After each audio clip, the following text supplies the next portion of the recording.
નમસ્કાર વિદ્યાર્થી મિત્રો, ગયા લેક્ચરની અંદર આપણે ધોરણ 12 સમાજશાસ્ત્રમાં ચેપ્ટર 9 ની અંદર યુવા અજંપો નામનો ટોપિક સ્ટાર્ટ કર્યો હતો, જેની અંદર આપણે એના અર્થની ચર્ચા કરી કે યુવા અજંપો શું છે એ સમજી લીધું. હવે યુવા અજંપો શું છે ફરીથી એક વખત કહી દઉં છું કે કોઈ યુવાન છે, બરાબર. અત્યારના મોડર્ન જનરેશનમાં કોમ્પિટિશન વધારે છે, એની મહત્વાકાંક્ષાઓ, એનો ધ્યેય એ ઊંચા હોય છે, ત્યાં સુધી નથી પહોંચી શકતો અથવા વચ્ચે અવરોધ નડે છે અને એના લીધે એનામાં અસંતોષની ભાવના જન્મે છે, જેના લીધે એનું વર્તન ખંડનાત્મક કે હિંસાત્મક હોય છે અથવા એવું અયોગ્ય વર્તન એ વર્તે છે, જેને યુવા અજંપો કહેવાય. એટલે ટૂંકમાં એક અસંતોષની લાગણી છે જે ધ્યેય પ્રાપ્તિને લીધે અથવા ધ્યેય પ્રાપ્તિના માર્ગમાં આવતા અવરોધને લીધે જન્મે છે, બરાબર. એ યુવા અજંપો છે. હવે યુવા અજંપાના કારણો શું છે એની ચર્ચા આ લેક્ચરમાં આપણે વિસ્તૃતપૂર્વક કરવાના છીએ. તો શરૂ કરીએ. યુવા અજંપાના કારણો. સમાજની કોઈ પણ વ્યવસ્થા માટે અનેક પરિબળો જવાબદાર હોય છે, તેમાં યુવા અજંપો માટે પણ અનેક કારણો જવાબદાર છે. આ કારણોનું વિસ્તૃત વર્ણન નીચે મુજબ છે, બરાબર. કે આગળ બી તમે જોયું, બાળ અપરાધના કારણો પણ એક નહોતા, ઘણા બધા કારણો હતા. એવી જ રીતે યુવા અજંપાના પણ ઘણા બધા કારણો છે, જેની ચર્ચા આ લેક્ચરમાં કરીશું. તો સામાજિક કારણો છે, શૈક્ષણિક કારણ છે, જૈવિક અને મનોવૈજ્ઞાનિક કારણ છે. સામાજિક કારણોમાં કુટુંબ, મૂલ્ય સંઘર્ષ, બદલાયેલા ધ્યેયો, પેઢી વચ્ચેનું અંતર, આ બધાનો સમાવેશ થાય છે. શૈક્ષણિક કારણ અને પછી જૈવિક અને મનોવૈજ્ઞાનિક કારણની ચર્ચા આપણે કરવાના છીએ. તો શરૂ કરીએ સામાજિક કારણોથી. તો સૌથી પહેલા સામાજિક કારણની વાત કરીએ તો સૌથી પહેલા નંબરે આવે છે કુટુંબ. જેમ તમને યાદ હશે કે બાળ અપરાધમાં પણ સૌથી પહેલું કારણ સામાજિક કારણ એ કુટુંબ હતું. અહીંયા પણ કુટુંબની જ વાત થઈ રહી છે કે યુવા અજંપા માટે સૌથી મહત્વનું સામાજિક કારણ કુટુંબ છે. આધુનિક યુગમાં અનેકવિધ પરિબળોએ કુટુંબ સંસ્થામાં પરિવર્તન નિપજાવ્યું છે, બરાબર. અત્યારનું જે આધુનિક યુગ છે, બરાબર, એમાં કેટલા એવા પરિબળો છે જેના લીધે કુટુંબ સંસ્થા જે છે એમાં પરિવર્તન જોવા મળે છે. પહેલાના સમયમાં શું હતું કે લોકો ભેગા રહેતા હતા. કુટુંબ, દાદા દાદી, જે અંકલ આંટી બધા જે હતા ભેગા રહેતા હતા. પણ હવે તમે જુઓ કે જોઈન્ટ ફેમિલી જોવા જ નથી મળતી, બરાબર. જે સંયુક્ત કુટુંબો છે એ નથી જોવા મળતા. હવે ભગ્ન એટલે વિભક્ત કુટુંબો જોવા મળશે તમને, કે સંયુક્ત કુટુંબને બદલે નાના નાના વિભક્ત કુટુંબોનો વ્યાપ વધ્યો છે, જેણે કુટુંબ જીવનમાં અનેક પ્રશ્નો ઉભા કર્યા છે. હવે વિભક્ત કુટુંબો છે, બરાબર, માતા પિતા અને બાળકો, બરાબર, આટલું કુટુંબ જોવા મળશે. હવે એમાં દાદા દાદી છે નહીં, માતા પિતા જે છે નોકરી ઉપર જાય છે, બરાબર. તો બાળકનું ધ્યાન કોણ રાખે? બાળકને જે પ્રેમ અને હૂંફ જોઈએ ક્યાંથી મળે? બાળકની દેખભાળ કોણ રાખે, બરાબર. તો એના લીધે ટ્યુશન્સમાં કે પછી એવા પર્સનલી એમને ટ્યુશન્સ વગેરેમાં મોકલી આપવામાં આવે છે બાળકને 3-3, 4-4 કલાક, બરાબર. જેના લીધે બાળકને જે માતા પિતા સાથે સમય પસાર કરવાનો છે તો મળતો નથી. પછી બીજી વાત અહીંયા કરી છે કે રોજબરોજ પતિ પત્ની વચ્ચેના સંઘર્ષો, છૂટાછેડા, ભગ્ન કુટુંબો જેવા પરિબળોની વિપરીત અસર યુવા માનસ પર પડી છે. હવે આ બધું ઘરે જુએ કે માતા પિતા વચ્ચે ઝઘડો થઈ રહ્યો છે, સંઘર્ષ થઈ રહ્યા છે, છૂટાછેડા વગેરે જેવું કંઈ જોઈ લે, કારણ કે અત્યારે આધુનિક યુગ છે, છૂટાછેડા બહુ ઝડપથી થઈ જાય છે. ભગ્ન કુટુંબો એટલે એવું કહેવાય કે છૂટા છૂટા કુટુંબો જેવા પરિબળો જે છે વિપરીત અસર યુવા માનસ પર, એટલે એની જે અસર છે યુવા માનસ પર, ઘરમાં જે યુવાનો હશે, જેમ તમે છો, તમે પણ યુવા કહેવાય, તો તમારા માનસ ઉપર આની બહુ ખરાબ અસર પડી કહેવાય. તમે જેવું જોશો એવું તમે કરશો, અથવા તમને આ બધું ગમતું બી નહીં હોય, તમારા ઘરે કોઈ ઝઘડતું હોય તો. વળી મોંઘવારીના આ યુગમાં કૌટુંબિક જીવનના નિર્વાહ માટે પતિ પત્ની બંને નોકરી કે વ્યવસાયમાં જોડાવવું પડે છે. કે મોંઘવારીનો આ જે યુગ છે એમાં પાછું કૌટુંબિક જીવન જે છે, બરાબર, એના નિર્વાહ માટે કુટુંબનું નિર્વાહ થાય સારી રીતે, એના માટે પતિ અને પત્ની બંને નોકરી પર જવું પડે છે. આવા સંજોગોમાં તેઓ પોતાના સંતાનો માટે પૂરતો સમય આપી શકતા નથી. કુટુંબની આવી સ્થિતિમાં યુવાનોને માતા પિતા પાસેથી જે પ્રેમ અને હૂંફની અપેક્ષા હોય છે તે સંતોષાતી નથી અને તેઓ એકલતા અને અસંતોષનો અનુભવ કરે છે. હવે આવા સમયે જે યુવાન જે છે એને માતા પિતાની હૂંફ અને એનું પ્રેમ જોઈતું હોય છે, અપેક્ષા હોય છે કે મારા મમ્મી કે પપ્પા બંનેમાંથી કોઈ એક ઘરે હશે, હું એની સાથે રહીશ, બરાબર, વાતચીત કરીશ, પણ એ બાળક એકલતા અને અસંતોષ અનુભવ કરે છે, કારણ કે બંને છે નહીં. આ પરિસ્થિતિ યુવા અજંપા માટે મહત્વની પુરવાર થાય છે. ત્યારે બાળકમાં એટલે યુવાનમાં અસંતોષની લાગણી ઉત્પન્ન થાય છે, એકલતાની લાગણી ઉત્પન્ન થાય છે, અને એના લીધે જે જે યુવાન જે છે એમાં અજંપો જોવા મળે છે, અસંતોષ જોવા મળે છે. ત્યારબાદ છે મૂલ્ય સંઘર્ષ, કે સમાજમાં પ્રસ્થાપિત મૂલ્યો વ્યક્તિને વર્તન કરવા માટે માર્ગદર્શન પૂરું પાડતા હોય છે. સમાજમાં મૂલ્યો હોય છે, જેમ અત્યારે તમે જુઓ કે સાયન્સનું મૂલ્ય બહુ વધારે છે. ઘણા વિદ્યાર્થીઓને હું જોઉં છું, સર અમે આર્ટ્સ લીધું છે, અમારે સાયન્સ સામે એમ થાય છે કે અમે સાયન્સ કેમ ના લીધું, સાયન્સ વાળાઓની વેલ્યુ જુઓ, બરાબર, એ ભણે તો છે, અમે આર્ટ્સ વાળા છીએ, આમ તેમ. એટલે મૂલ્ય જે છે, સમાજે ખબર નહીં કેમ એવું શિક્ષણમાં આ મૂલ્યવાળી જે પદ્ધતિ છે, મને તો બિલકુલ પસંદ નથી કે કેમ આવું કે તમે સાયન્સને બહુ મહત્વ આપો છો, પણ એવું કશું છે બી નહીં. જો કે હકીકતમાં આર્ટ્સ વાળા પણ પોતાનું જીવન ઘણું આગળ વધાવી ચૂક્યા છે. બરાબર, હું પણ તમને ભણાવી રહ્યો છું, હું પણ આર્ટ્સનો જ વિદ્યાર્થી છું. ઘણા વિદ્યાર્થીઓને મેં જોયા છે કે કોમર્સ અને સાયન્સ છોડીને આર્ટ્સમાં આવે છે. બરાબર, કારણ કે એમને આર્ટ્સ મહત્વનું લાગે છે. તો આ જેવી રીતે તમે જુઓ કે સમાજમાં જે મૂલ્યો, પ્રસ્થાપિત મૂલ્યો જે છે, વ્યક્તિને વર્તન કરવા માટે માર્ગદર્શન પૂરું પાડતા હોય છે. અમુક મૂલ્યો જરૂરી છે. સમાજના આ મૂલ્યો નબળા પડે કે તેમાં મૂળભૂત પરિવર્તન આવે ત્યારે યુવાનના માનસમાં મૂલ્ય સંઘર્ષ ઊભો થાય છે. બરાબર, જુઓ મેં તમને સમજાવ્યું કે પહેલા આર્ટ્સ, કોમર્સ, સાયન્સ ત્રણેયનું મૂલ્ય સરખું હતું, ત્રણેયની વેલ્યુ સારી હતી, પણ એમાં પરિવર્તન આવ્યું. હવે સાયન્સ તરફ લોકો વધારે આગળ વધી રહ્યા છે કે ભાઈ ટેકનોલોજીનો જમાનો છે, સાયન્સ કરો, સાયન્સ કરો. બરાબર, એમાં બેરોજગાર પણ ઘણા વધારે છે. અને ઘણી વખત હવે એમને થતું હોય છે કે સાયન્સની વેલ્યુ શું છે, અમારી વેલ્યુ શું રહી. તો મૂલ્ય પરિવર્તન જ્યારે આવે છે કે ભાઈ મૂળભૂત પરિવર્તન આવે છે, ત્યારે યુવા માનસમાં શું થાય છે, મૂલ્ય સંઘર્ષ ઊભો થાય છે. આગળ જતા મૂલ્યોનો આવો સંઘર્ષ યુવાનોમાં અશાંતિ અને અજંપો ઊભો કરે છે. બરાબર, આ મૂલ્યો આવી રીતે બદલાય ત્યારે તરત જ મનમાં અશાંતિ અને અજંપો ઊભો થાય છે કે મેં કેવી વસ્તુને વેલ્યુ આપી દીધી અને કેવી વસ્તુને વેલ્યુ આપી રહ્યા છીએ અત્યારે, અને આપણું કેવું મૂલ્ય અંકાઈ રહ્યું છે. આ અજંપાની સ્થિતિ યુવાનને આંદોલન કે બળવો કરવા તરફ ધકેલે છે, અને એના લીધે જે યુવાન જે છે એ આંદોલન કે બળવો કરવા તરફ આગળ વધે છે. ત્યારબાદ છે બદલાયેલા ધ્યેયો, કે વર્તમાન સમયમાં યુવાનોના ધ્યેયોમાં બદલાવ આવ્યો છે. ખાસ કરીને જીવનમાં તમામ ક્ષેત્રે ઝડપથી સફળતા મેળવવી એ આજના યુવાનનો જાણે જીવન મંત્ર બની ગયો છે. ઉચ્ચ શિક્ષણ, સખત અને સતત મહેનતને બદલે યેન કેન પ્રકારે માત્ર સફળતા મેળવવાની દિશામાં તેમની હરણફાળ તથા ઊંચા જીવનની અપેક્ષા અને કદાચ ધારેલી સફળતા મળવાનો ભય તેમનામાં અજંપો ઊભો કરે છે. બરાબર, કે એમના જે ધ્યેયો જે છે એ બદલાયા છે. બરાબર, કે પહેલા શું હતું કે ઉચ્ચ શિક્ષણ પ્રાપ્ત કરવું. ઉચ્ચ શિક્ષણ એટલે શું? ઉચ્ચ શિક્ષણ એટલે શું? તો ઉચ્ચ શિક્ષણ એટલે એમ નહીં કે ચલો તમારી પાસે ડિગ્રી આવી ગઈ, સારા ટકા આવી ગયા, એને ઉચ્ચ શિક્ષણ ના કહેવાય. ઉચ્ચ શિક્ષણ શું છે કે તમે મહેનત કરી છે, તમે જે શિક્ષણ મેળવ્યું છે એને તમે અમલમાં લાવો છો.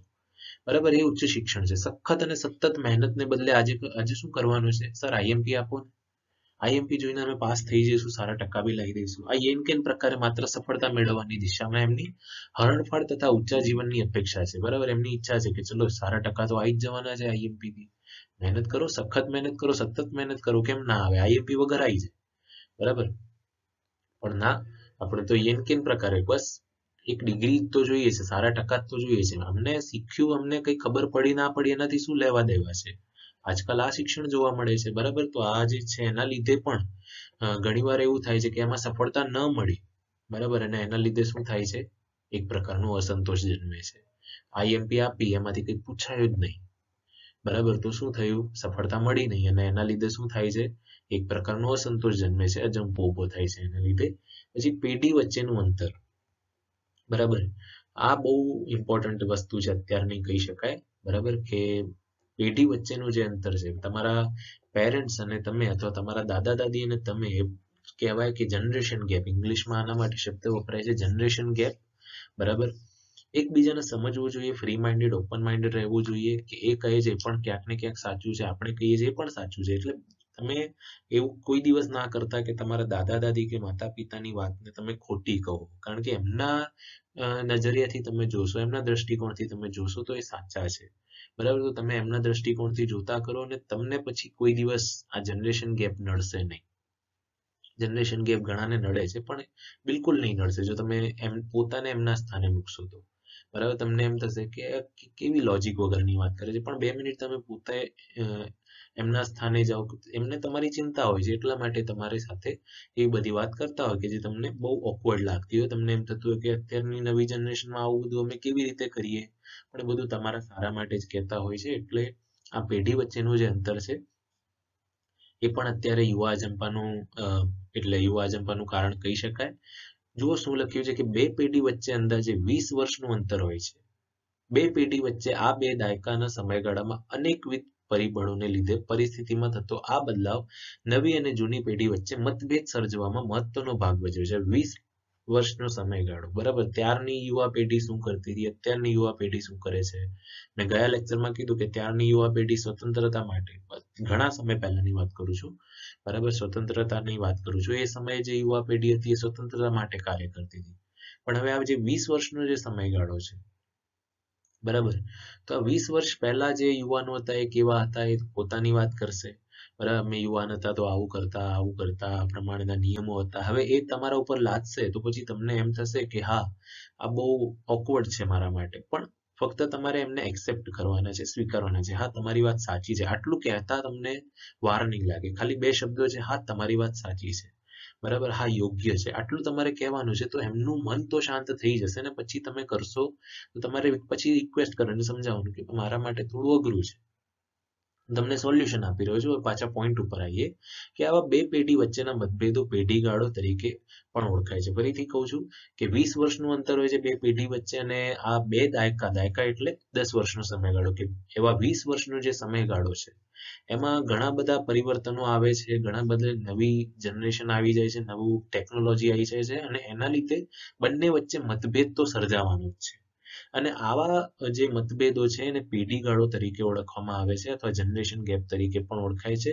સમાજમાં બધા જ ક્ષેત્રોમાં આ પેઢી અંતર જોવા મળે છે. સમાજનું કોઈ પણ ક્ષેત્ર હોય, આ પેઢી અંતર જોવા મળે છે. જેમ તમે વેપાર ક્ષેત્રને લઈ લો, તો વેપાર ક્ષેત્રમાં તમારા પિતા અને તમે, તમારી આખી વિચારધારા અલગ હશે. તમારા પિતાની આખી વિચારધારા, એમના દાદાની આખી વિચારધારા અલગ હશે, તમારા દાદાની આખી વિચારધારા અલગ હશે. તો આ જે પેઢી વચ્ચેનું જે અંતર છે એ પણ સમજવું જરૂરી છે.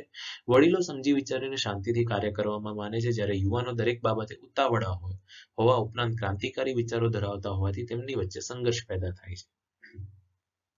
વડીલો શું કરશે, સમજશે, વિચારશે કે ખરેખર આમાં ફાયદો છે કે નુકસાન છે, પછી એ શાંતિથી કાર્ય કરશે. પણ અત્યારની જે જનરેશન છે ઉતાવળી છે, બહુ ધીરજ તો જરાય નથી. 2 મિનિટ માટે નેટવર્ક જાય એટલે કેવો ગુસ્સો આવી જાય છે, બરાબર. તો આ જે છે યુવાન અત્યારનું બહુ ઉતાવળું છે, બહુ જ ક્રાંતિકારી વિચારો ધરાવતા હોવાથી એટલે એક બહુ ઝડપી છે અને બીજા શાંતિથી કાર્ય કરવામાં માનનારા છે, એટલા માટે બંને વચ્ચે સંઘર્ષ પેદા થાય છે. આ પેઢી અંતર યુવા અજંપા માટે જવાબદાર છે. ઘણી વખત અસંતોષ થાય કે હું કહું છું દર વખતે ખોટું જ હોય, ખોટું નથી હોતું, પણ તમે થોડા ઉતાવળા છો, એ શાંતિથી વિચારે છે, બરાબર. બસ આ પેઢી વચ્ચેનું જે અંતર હોય છે એના માટે પણ સંઘર્ષ ઉત્પન્ન થતું હોય છે. ઘણા એક્સપર્ટ્સ આજે એના ઉપર લેક્ચર આપે છે, સ્પેશિયલી કે ભાઈ જનરેશન ગેપ છે તો કેવી રીતે એને ફેસ કરવું અને કેવી રીતે આગળ વધવું. મેં તમને આ વિડીયોની અંદર ઘણી બધી ટિપ્સ આપી દીધી છે, બરાબર. ત્યારબાદ છે શૈક્ષણિક કારણ, બરાબર. સામાજિક કારણ જોઈ લીધા પછી હવે આપણે આવીએ શૈક્ષણિક કારણ ઉપર, કે યુવાનો એટલે પરિવર્તનના વાહકો, બરાબર. પરિવર્તનના વાહકો એટલે પરિવર્તન લાવનારા, એમ પરિવર્તનને આગળ વધારનારા, કે પરિવર્તનના આ વાહકો શિક્ષણ વ્યવસ્થામાં પણ ધરમૂળથી પરિવર્તન ઈચ્છે છે, બરાબર. તમે ખુદ ઈચ્છો છો કે અમારું જે શિક્ષણ છે એકદમ પ્રેક્ટિકલ હોવું જોઈએ, જીવનમાં કામ લાગવું જોઈએ, બરાબર. ટેકનિકલ હોવું જોઈએ એકદમ, બરાબર. બહુ બધી થિયરીઝ ના આવવી જોઈએ, બોરિંગ ના હોવું જોઈએ, ઇન્ટરેસ્ટિંગ હોવું જોઈએ. તો તમે કાયમથી ઈચ્છો છો કે એકદમ મૂળથી એને બદલી દો. શિક્ષણ પદ્ધતિ, અભ્યાસક્રમો અને પરીક્ષા પદ્ધતિમાં મોટો બદલાવ આવતો ન હોવાથી યુવાનો હતાશ થાય છે. કે એક તો શિક્ષણ પદ્ધતિ એવી છે, અભ્યાસક્રમો એવા છે જે કામ નથી લાગતા ઘણી વખત, બરાબર. જે કોમર્સના વિદ્યાર્થીઓ હશે એમને તમે પૂછો કે તમારો જે અભ્યાસક્રમ છે જીવનમાં તમે ખરેખર એકાઉન્ટ કે સ્ટેટનો ઉપયોગ કરો છો, ક્યાંય બી તમે ઇકોનોમિક્સનો ઉપયોગ કરો છો, તો એ તમને કહેશે નહીં, અમને તો આ બધું ક્યાં ખબર હોય છે, અમને તો બસ પાસ થવાનું હોય છે, બરાબર. તો આ જે છે એ અભ્યાસક્રમો એવા છે કે જે બહુ જૂના થઈ ચૂક્યા છે, અથવા જે કામ નથી લાગતા ક્યાંય બી, ફક્ત ભણવા સિવાય. તો આ અને પરીક્ષા પદ્ધતિમાં મોટો બદલાવ આવતો ન હોવાથી યુવાનો હતાશ થાય છે. દાખલા તરીકે આજની યુવા પેઢી 3G 4G ના સેલફોન દ્વારા દુનિયાને મુઠ્ઠીમાં કરી લેતી હોય ત્યારે ચોક, ડસ્ટર, પેન અને પેન્સિલ દ્વારા અપાતું શિક્ષણ તેનામાં અસંતોષ ઉભો કરે છે, બરાબર. હવે તમે જોઈ જ રહ્યા છો 3G 4G નું કેવું છે શિક્ષણ, બરાબર ને. કદાચ પહેલા તમને એમ થતું હશે કે આ શું ચોક, ડસ્ટર, પેન, પેન્સિલ દ્વારા શિક્ષણ લઈ રહ્યા છીએ, આપણને પણ 3G 4G શિક્ષણ મળવું જોઈએ. તો તમે જોઈ રહ્યા છો કેવું છે શિક્ષણ. કદાચ ઘરની 4 દિવારોમાં તો હવે તમે કંટાળી બી ગયા હશો. સ્કૂલ જવાની ને એ બોર્ડ ઉપર ભણવાની તમને હવે પાછું હવે તમે બધું એ મિસ કરી રહ્યા હશો, બરાબર.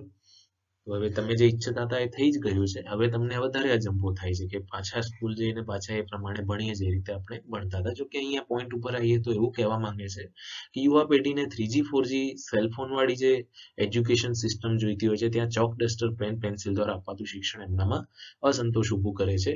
સમાજના વિકાસનો આધાર શિક્ષણ પણ રહેલો છે. શિક્ષણના વિકાસ સાથે શિક્ષિત યુવાનોને તેમની શૈક્ષણિક કક્ષા પ્રમાણે રોજગારી મળી રહે તે સાચા અર્થમાં વિકાસ થયો ગણાય. બરાબર કે એમનું માનવું એવું છે કે જે આપણે ભણ્યા છીએ, જે શિક્ષણ મેળવ્યું છે એ ફિલ્ડમાં આપણને રોજગારી પણ મળવી જોઈએ તો જ સાચા અર્થમાં વિકાસ થયો કહેવાય શિક્ષણનો. પરંતુ વર્તમાન સ્થિતિ કંઈક જુદી જ છે. પ્રવર્તમાન સમયમાં શૈક્ષણિક ક્ષેત્રે માહિતીનો વિસ્ફોટ થયો છે. શિક્ષણ યુવાનોની સંખ્યામાં દિન પ્રતિદિન ઉત્તરોત્તર વધારો નોંધાતો જાય છે. બરાબર કે શિક્ષિત યુવાનો જે છે અત્યારે રેલવેની એક પરીક્ષા આવવાની છે. ડિસેમ્બર મહિનો છે આ 15-20 દિવસની અંદર આવશે. જાન્યુઆરી સુધીમાં એક પરીક્ષા આવશે રેલવેની. 1.2 કરોડ વિદ્યાર્થીઓ એપ્લાય કર્યું છે. 1.2 વિદ્યાર્થીઓ, એટલા બધા વિદ્યાર્થીઓ ભણેલા ગણેલા છે. બરાબર. તો શિક્ષિત યુવાનોની સંખ્યામાં દિન પ્રતિદિન ઉત્તરોત્તર વધારો નોંધાતો જાય છે. શિક્ષણના વધારા સાથે રોજગારીની તકોમાં પણ વધારો થવો જોઈએ, પરંતુ રોજગારીની પૂરતી તકોનો અભાવ શૈક્ષણિક બેકારોની સંખ્યામાં વધારો કરે છે કે સામે એટલી તકો નથી જેટલા વિદ્યાર્થીઓ છે, જેટલા એ શિક્ષિત યુવાનો છે. રોજગારી ન મેળવી શકવાની સ્થિતિ યુવાનોમાં હતાશા કે નિરાશા જન્માવે છે, જે યુવાનોમાં અજંપાના ઉદ્ભવ માટે જવાબદાર છે. ખૂબ મહેનત કરી હોય, ખૂબ ભણ્યા હોય, તેમ છતાં બી રોજગારી ન મળે અને એના લીધે જે યુવાન છે એ હતાશા અને નિરાશા જન્માય છે એની અંદર, અને એ અજંપાના ઉદ્ભવ માટે જવાબદાર છે. યુવાનોને વિદ્યાર્થી જીવનમાં યોગ્ય શૈક્ષણિક માર્ગદર્શન મળે એ પણ જરૂરી છે. પરિવર્તન પામતી સમાજ વ્યવસ્થા અને શિક્ષણના વિવિધ અભ્યાસક્રમોમાંથી વિષય તથા પ્રવાહની પસંદગી કરવામાં યોગ્ય માર્ગદર્શનનો અભાવ યુવાનોમાં બેચેની, હતાશા અને વ્યગ્રતા ઊભી કરે છે. એ જે વિદ્યાર્થી છે, યુવાન જે છે, બરાબર, એને યોગ્ય માર્ગદર્શન મળવું જોઈએ કે મારે આગળ શું કરવું, શું ન કરવું. ઘણા વિદ્યાર્થીઓ કન્ફ્યુઝ હોય છે 10th પછી કે સર શું કરવું, આર્ટ્સ કરું, કોમર્સ કરું, સાયન્સ કરું, કશું સમજાતું નથી. અને આર્ટ્સનું નામ તો લગભગ કોઈ નથી લેતું અહીંયા તો મને નથી ખબર કે કેમ એવું છે. પણ આ જે છે એક વખત પસંદ કરી લીધું ને પછી કદાચ મજા ના આવી તો એ યુવાન ઘણું બેચેન થાય, હતાશ થઈ જાય, વ્યગ્રતા એની અંદર ઊભી થાય છે. જો માતા પિતા યુવાનોની આ જરૂરિયાત પૂર્ણ કરી શકતા નથી તો ઘણા કિસ્સામાં યુવાનો ગેરવર્તન તરફ ફંટાતા જોવા મળે છે કે માતા પિતા યુવાનોને માર્ગદર્શન ના આપી શકે. માતા પિતા પોતે જ નથી ભણેલા હોતા ઘણી વખત, તો એ બિચારા પણ પોતાના બાળકને કશું માર્ગદર્શન નથી આપી શકતા, જેના લીધે જે યુવાનો છે ગેરવર્તન તરફ ફંટાતા જોવા મળે છે. એટલે એ યોગ્ય વર્તન નથી કરતા, યુવા અજંપો એમનામાં જન્મે છે. બરાબર. તો આ શૈક્ષણિક કારણો છે. શિક્ષણ વ્યવસ્થા યુવાનોના જીવનમાં બે પ્રકારના કાર્યો કરતી હોય છે. એક તો યુવાનોને શિક્ષણ આપવું કે જેથી તે જીવન નિર્વાહ કરી શકે, અને બીજું સામાજિકીકરણ કરવું તે છે. યુવાનો ઉચ્ચ શિક્ષણ મેળવી વધુ સારી સ્થિતિ માટે પ્રયત્ન કરે છે ત્યારે શિક્ષણની તુલનામાં નિમ્ન દરજ્જાની નોકરી મળે કે નોકરીની તક જ ન મળે, જે તેની મહત્વાકાંક્ષા માટે આંચકારૂપ સાબિત થતી હોય છે. પરિણામે શિક્ષણ વ્યવસ્થા તરફ યુવાનોમાં અસંતોષ, આક્રોશ અને હતાશાનો ઉદ્ભવ કરાવે છે. વળી શિક્ષણ સંસ્થા યુવાનોમાં સામાજિક મૂલ્યો, લોકશાહીના મૂલ્યો, રાષ્ટ્રીય એકતાના મૂલ્યોનું સિંચન થાય એવું વાતાવરણ આપી આદર્શ યુવાનોનું ઘડતર કરવામાં ઊણી ઉતરે છે.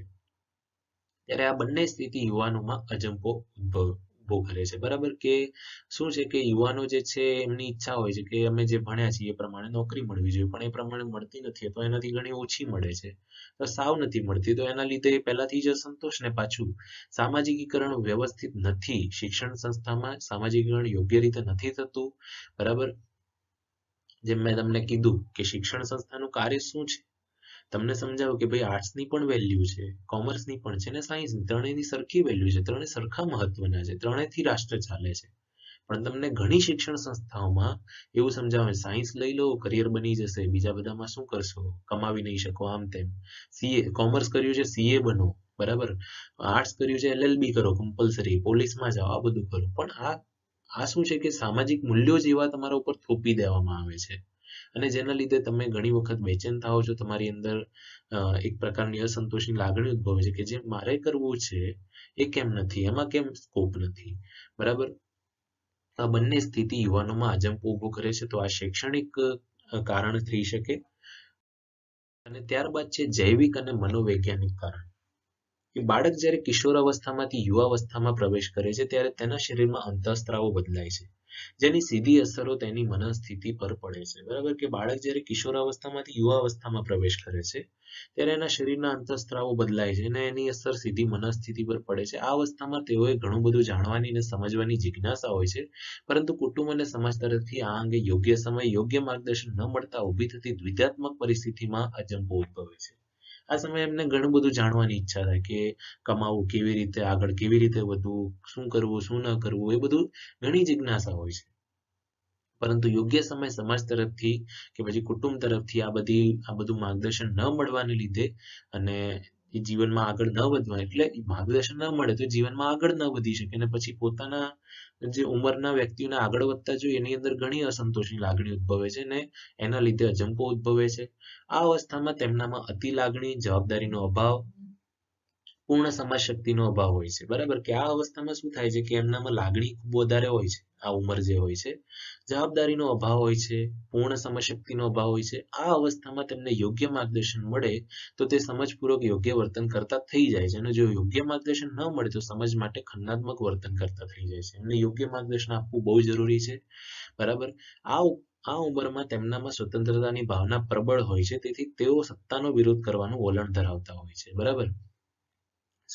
પોતાને સ્વતંત્ર સમજે છે અને એટલા માટે જે સત્તા હોય છે એનો વિરોધ કરે છે. ઘરમાં દાદા દાદી હોય એમના અમુક નિયમો હોય કે ભાઈ આટલા વાગે સવારે ઉઠવાનું છે, પણ ના, બરાબર, હું કામ વધારે કરું છું, રાતે મોડા સુધી મારું કામ ચાલુ હોય છે, એટલે હું સવારે વહેલો નહીં ઉઠી શકું, એટલે સત્તાનો વિરોધ કરવાનું વલણ ધરાવતા હોય છે. આ સમયે યુવાન બાહ્ય જીવનમાં અનેક વ્યક્તિ કે સંસ્થા કે માધ્યમોના સંપર્કમાં આવે તે બાહ્ય પરિબળોની અસરથી તેનામાં અવનવા વિચારો ઉદ્ભવે છે. કે ઘણા એવા સંસ્થા કે માધ્યમોના સંપર્કમાં આવે છે, ઘણા લોકોના સંપર્કમાં આવે છે અને બાહ્ય પરિબળોની અસરથી તેનામાં અવનવા વિચારો ઉદ્ભવે છે. આવા વિચારોની હારમાળા તેમની વાર્તનિક અભિવ્યક્તિને અસર કરતી હોય તેવું પણ બને છે. આમ અપરિપક્વતાની ઉંમરમાં અવનવા વિચારો તેમનામાં અસમંજસની સ્થિતિ ઊભી કરે છે, જે અસંતોષને જન્મ આપે છે. બરાબર કે આટલા બધા સંપર્કો હોય, જેમ કોઈ યુવાન છે, જીમ જાય છે, પછી સ્વિમિંગ કરવા જાય છે, ત્યાં કેટલાય લોકોને મળતો હશે અને એમની છાપ એના ઉપર પડતી હશે. એ ત્યાં કોમ્પિટિશનમાં હશે અને પછી વિચારશે કે હું કયા ફિલ્ડમાં એકચ્યુઅલી જઉં અને મને યોગ્ય માર્ગદર્શન ક્યાંથી મળશે, કેવી રીતે મળશે, અને ઘણા બધા એવા વિચારો આવતા હોય છે અને વિચારોની એટલે એમાં એ ગૂંચવાઈ જાય છે અને એના લીધે એનામાં અસંતોષ જન્મતું હોય છે. એટલે આ અપરિપક્વતાની ઉંમર એટલે મેચ્યોર ના કહેવાય, બાળક હજી કચાશ કહેવાય સમજની, ને આવા અવનવા વિચારો એનામાં આવે છે અને અસમંજસની સ્થિતિ ઊભી કરે છે, જે અસંતોષને જન્મ આપે છે, જે યુવા અજંપો દેખાય છે. યુવાનો એવી માન્યતા ધરાવતા હોય છે કે જ્યાં સુધી તેમની માંગણી માટે પ્રબળ રજૂઆત કરવામાં નહીં આવે ત્યાં સુધી તેનો સ્વીકાર થશે નહીં. બરાબર. એમની માન્યતા એવી હોય છે કે એમની જે માંગણી છે એના માટે પ્રબળ રજૂઆત કરવી પડશે, નહીં તો એનો સ્વીકાર નહીં થાય. વળી લોકશાહીમાં સ્વતંત્રતા અંગે અહીં સ્વતંત્રતા મનસ્વી વર્તન, બરાબર, જે પોતે ગમતું હોય એવું વર્તન, ચતુર પ્રકારનું વર્તન, ખોટા અર્થઘટનને કારણે તેઓ અયોગ્ય વર્તન દ્વારા પોતાની લાગણીઓ વ્યક્ત કરતા જોવા મળે છે. બરાબર કે એક તો લોકશાહી છે, ત્યાં સ્વતંત્રતા છે. બરાબર. અહીં સ્વતંત્રતા એટલે મનસ્વી વર્તન, પોતે જે દોડ્ડા પણ હોય છે, બરાબર, દોડ્ડા પણ શબ્દ કહી શકાય, ઉદાર બહુ વધારે ડાયા બનતા હોય છે, તો એ ખોટા અર્થઘટનને કારણે તેઓ અયોગ્ય વર્તન દ્વારા પોતાની લાગણીઓ વ્યક્ત કરતા જોવા મળે છે. બરાબર. બહુ ડાયા હોય ને કે લોકશાહી છે, સ્વતંત્રતા છે, હું તો સ્વતંત્ર છું, એનું ખોટું અર્થઘટન કરે છે, યોગ્ય અર્થ નથી કાઢતા. સ્વતંત્રતા શું છે? તો સ્વતંત્રતા એવી છે કે તમે તમારા દેશની અંદર જે રાજ કરી રહ્યું છે, બરાબર, એને તમે નિયુક્ત કરો. બરાબર. એ તમારા હાથમાં છે. પ્લસ ઘરે તમે રહો છો તો ઘરે પણ તમને જે સ્વતંત્રતા આપવામાં આવી છે, તમે આરામથી જીવન જીવી શકો એના માટે હોય છે. તો ઘરે પણ તમને સ્વતંત્રતા એટલા માટે, પણ તમને જે સ્વતંત્રતા મળી છે તમે એનું ખોટું અર્થઘટન કરો છો અને પછી તમારું જે વર્તન છે અયોગ્ય જોવા મળે છે. તમે બધા યુવા છો એટલે તમે એટલે બધા ઉપર લાગુ નથી પડતું, જે આવું કરે છે એમની વાત છે. સતત મસ્તીમાં રહેતા અને હંમેશા કોઈની રોકટોક વિના સ્વતંત્ર ઈચ્છા ધરાવતા યુવાનોનું માનસ ચંચળ છે. આવા યુવાનો કહેતા હોય છે કે અમારી ચિંતા કરી અમોને ડરપોક બનાવશો નહીં, અમે ભૂલ કરીશું પણ તેમાંથી શીખીને જવાબદાર પણ બનીશું. બરાબર. જુઓ કેટલા બધા ડાયા છે કે કાયમ મસ્તીમાં રહેતા હોય, કોઈ રોકટોક ના હોય, સ્વતંત્રતાની ઈચ્છા ધરાવતા એ યુવાનોનું માનસ કેવું હોય? ચંચળ હોય. બરાબર. આવા યુવાનો શું કે અમારી ચિંતા કરીને અમે ડરપોક ના બનાવો, અમને ડરાવો નહીં. હું કહું ને 3 મહિના પરીક્ષામાં પડ્યા છે, ભાઈ કેટલું વાંચ્યું છે? સર બીવડાવો છો? પણ બીવડાવતો નથી, થોડુંક તો તમારે હોવી જોઈએ કેર પોતાની, બરાબર? તો આ વસ્તુ બનતી હોય છે. અમુક ભૂલ કરીશું પણ તેમાંથી શીખીને જવાબદાર પણ બનીશું, આવું એમનું કહેવું હોય છે. માટે યુવાનો સાથે વાતચીત કરી, ગમો અણગમો મહેસૂસ કરી તેમને ખભો આપવો પડશે, બરાબર? એમની સાથે પહેલા વાતચીત કરવી પડશે ને એમની પહેલા દરેક વાતમાં સંમત થઈ જાવ, બરાબર? જો તમે ઉંમરમાં મોટા છો, તમે યુવાનોને ગાઈડ કરી રહ્યા છો ને આ વિડીયો જોઈ રહ્યા છો, તો સમજો કે પહેલા એમની વાતને વધારો આપો. આ ઠીક છે, તારી વાત સાચી છે, બરાબર છે, તને સ્વતંત્રતા મળવી જોઈએ, આવું કહો એને પહેલા, અને પછી એને અલગ રીતે સમજાવો. ડાયરેક્ટલી એવું ના કહો ના તારી વાત ખોટી છે, આવું કહેશો તો એ કોઈ દિવસ નહીં સમજે. બીજા શબ્દોમાં એમ કહી શકાય કે તેમના પ્રશ્નોને સમજી તેમને માર્ગદર્શન આપવું પડશે. એમના પ્રશ્નો શું છે, કેમ એવા થઈ ગયા છે, પહેલા બધું જાણો અને પછી એમને યોગ્ય રીતે પ્રેમથી માર્ગદર્શન આપશો તો એ જરૂરથી આગળ વધશે ને યોગ્ય રસ્તે આવી જશે. આમ ધોરણ વિરુદ્ધ વર્તન માટે અનેક પરિબળો જવાબદાર છે. સમાજનું સુગ્રથન અને સાતત્ય જળવાઈ રહે તે માટે સમાજના પ્રત્યેક સભ્ય પ્રસ્થાપિત ધોરણો અને મૂલ્યોને આત્મસાત કરી તેની વર્તન ઢબને સમાજ માન્ય વર્તન રીતિમાં પરિવર્તન કરે એ જરૂરી છે. બરાબર? કે ધોરણ વિરુદ્ધનું વર્તન, તમે શરૂઆતનો જે પોઈન્ટ જોયો, ચેપ્ટરનું એન્ડિંગ છે, જે આ પેરેગ્રાફ વાંચી રહ્યો છું, એમાં એવું કીધું છે કે ધોરણ વિરુદ્ધનું વર્તન, બરાબર? બાળ અપરાધમાં પણ ધોરણ વિરુદ્ધનું વર્તન છે ને યુવા અજંપામાં પણ જે યુવાન જે વર્તન કરવાનું છે ધોરણ વિરુદ્ધનું વર્તન છે. તો એમાં ઘણા અનેક પરિબળો જવાબદાર હોય છે.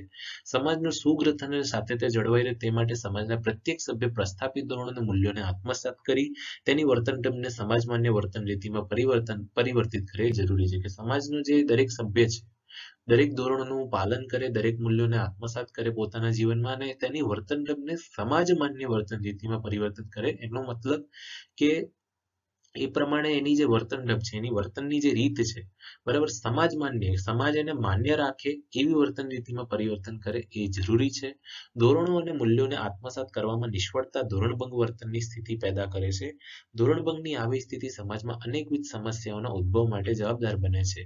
બરાબર? કે ધોરણભંગને લીધે શું થાય છે, ઘણી બધી સમસ્યાઓ થાય છે ને એ સમસ્યાઓ, બરાબર, આપણા રાષ્ટ્રના વિકાસમાં પણ અવરોધરૂપ બને છે. હવે આ પછીના એકમમાં આપણે સામાજિક સમસ્યાની વિસ્તૃત માહિતી મેળવીશું. હવે જે 10th ચેપ્ટર આવશે એટલે લાસ્ટ ચેપ્ટર, બરાબર, પછી તમારું સિલેબસ પણ પૂરું થઈ જશે.